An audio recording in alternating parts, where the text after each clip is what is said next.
Hello students, the practical is to plot a graph between time period and distance of the knife edge from the center of gravity in a bar pendulum. So यहाँ पे हमें bar pendulum use करके graph plot करना है between the time period and distance of knife edge from the center of gravity और वहाँ से you have to find the value of acceleration due to gravity g, the radius of gyration and the moment of inertia about an axis passing through the center of gravity. So यहाँ पे आपके पास जो apparatus है that is bar pendulum. So this is the bar pendulum, this long rod with holes and then sharp wedge. This is called wedge, this is sharp and यहाँ पे हमें बार pendulum को रख के we have to find the center of gravity of the bar pendulum, ठीक है. And then we have a stopwatch, the meter scale, spirit level and graph paper. So now how to perform the experiment. So first we will find the center of gravity of this rod by placing it on the wedge. You can see I have placed this bar pendulum on this wedge and now it is balanced. You can see both sides, it is balanced properly. So now I will mark this position with chalk and this position is called center of gravity. So after marking this center, now how to perform the experiment. So यहाँ पे हमें दो sides mark कर लेनी है. Say this is side A and this is side B, ठीक है. और दोनों साइड्स पे हमने नाइफ एज लगाए हैं. This is called knife edge. और यहाँ पे आप देख लो कि ये जो ट्रायंगुलर शेप का है और ये जो नाइफ एज है इस साइड, इसको बोलते हैं नाइफ एज. इसको हमें जब हैंग करना है तो नाइफ एज के ऊपर ही आपको हैंग करना होगा बार पेंडुलम को. और जो दूसरी पॉइंट है कि जो ये होल्स हैं इनका आपस का डिफरेंस 5 सेंटीमीटर है और इस होल का इस लाइन से भी 5 सेंटीमीटर डिस्टेंस है. So first we have to note down the distance of this knife edge from the center of gravity. So you can see the distance is 5, 10, 15, 20, 25, 30, 35, 40, 45, 50. So distance of side A from the center of gravity is 50 centimeter and similarly the knife edge at point B also has this distance equal to 50 centimetre. So हमें perform कैसे करना है, पहले हम इस point से hang करेंगे बार pendulum को, ठीक है, और उसको बहुत स्मॉल एंगल पे ऑसिलेट करेंगे and we will note down the time period. तो फर्स्ट जब परफॉर्म करना शुरू करेंगे तो ये यहाँ पे पहले होल में है और यहाँ पे भी नाइफ, ये भी फर्स्ट होल पे है. और ये अगर इस पॉइंट से हैंग कर रहे हैं हम, this is point of suspension and this is B side is called point of oscillation.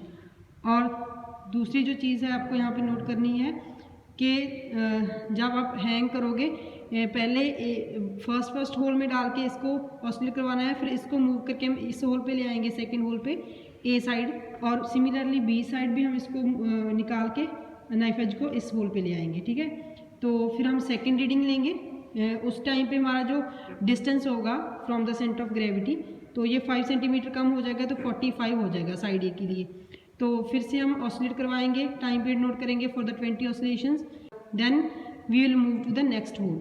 तो ऐसे करके हम दोनों साइड, दोनों नाइफ एजेस को एक एक होल मूव करते जाएंगे और at the end we will reach at this point. जब हम इस पॉइंट से हैंग करेंगे तो ए वाला जो हमारा नाइफ एज है इस पॉइंट पे होगा और बी साइड वाला नाइफ एज आपका इस पॉइंट पे पहुंच जाएगा.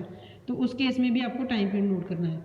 सो now let us see how to hang this bar pendulum and how to perform this experiment. So now you can see कि मुझे यहाँ पे बार पेंडुलम को हैंग करना है. So I will hang it like this. This is my side A. आप देख सकते हो इसको ऐसे हैंग करना है कि जो नाइफ एज है इसका, ये वाला शार्प एज है जो बिल्कुल इसी के ऊपर इसको हैंग करना है, ठीक है. इसको ऐसे ये जो ऊपर राउंड वाला एज है इसके ऊपर हैंग नहीं करना, नाइफ एज शार्प एज नीचे वाली साइड हो.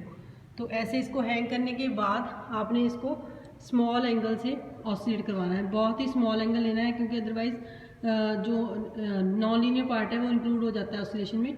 तो हमें बहुत ही स्मॉल एंगल 4-5 डिग्री एंगल से इसको ऑसिलेट करवाना है।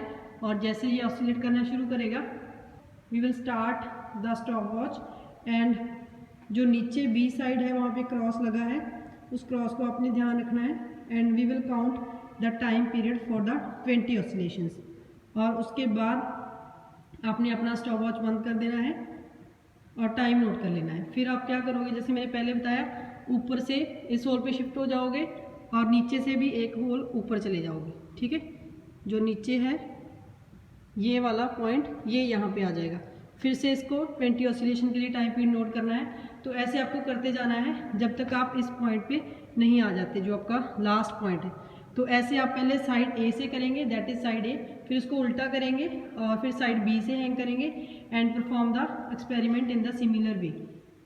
So now we will see how to note down the readings. So this is the observation table. यहाँ पे आप देख सकते हो कि distance of hole from the center of gravity on side A लिखना है। जैसे मैंने बताया था, जब हम एक्सट्रीम पोजीशन पे होंगे टॉप पे, तो ये वाला डिस्टेंस 50 मैंने काउंट करके आपको दिखाया था। उसके लिए टाइम पीरियड 2 बार आप वैल्यू लोगे 20 वाइब्रेशन की और दोनों का मीन निकाल के उसको 20 से डिवाइड कर दोगे। ठीक है, that is time period, first value of time period. ठीक है, ऐसे जब ए साइड में आप सेंटर ऑफ ग्रेविटी की तरफ मूव करते हो तो आपका डिस्टेंस कम होता जाता है। ठीक है, एट द एंड ये 5 सेंटीमीटर हो जाएगा। जब हम लास्ट पे आ जाएंगे तो ये वाला डिस्टेंस जो है 5 सेंटीमीटर हो जाएगा।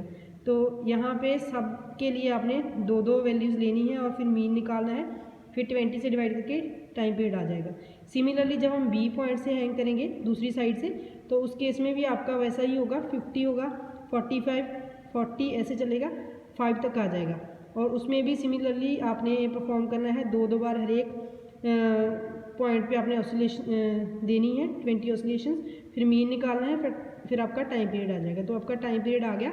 उसके बाद जब आप ग्राफ बनाओगे तो आपका ग्राफ ऐसा बनना चाहिए। ठीक है, this is side A and side B, time period versus distance from centre of gravity. तो हमारा 0 से शुरू हो रहा है, एक साइड हम साइड ए के लिए ले रहे हैं, एक साइड हम साइड बी के लिए ले रहे हैं। तो जब ग्राफ बनाओगे it should be a similar graph as shown this figure. ठीक है, और यहाँ पे आप देख सकते हो कि जैसे जैसे टाइम पीरियड जो जैसे आप सेंटर ऑफ ग्रेविटी के क्लोज आ रहे हो तो टाइम पीरियड आपका इंक्रीज कर रहा है। तो ये टाइम पीरियड मैक्सिमम है। व्हेन आप 5 सेंटीमीटर डिस्टेंस पे होंगे तो उस केस में पॉइंट आपका ऐसे आएगा, मैक्सिमम टाइम पीरियड आपका आएगा उस केस में। ठीक है, so this is the way to perform the experiment. और उसके बाद ये कैलकुलेशंस हैं, and from the calculation we can find the value of G and the value of radius of gyration. So that is all. Thank you.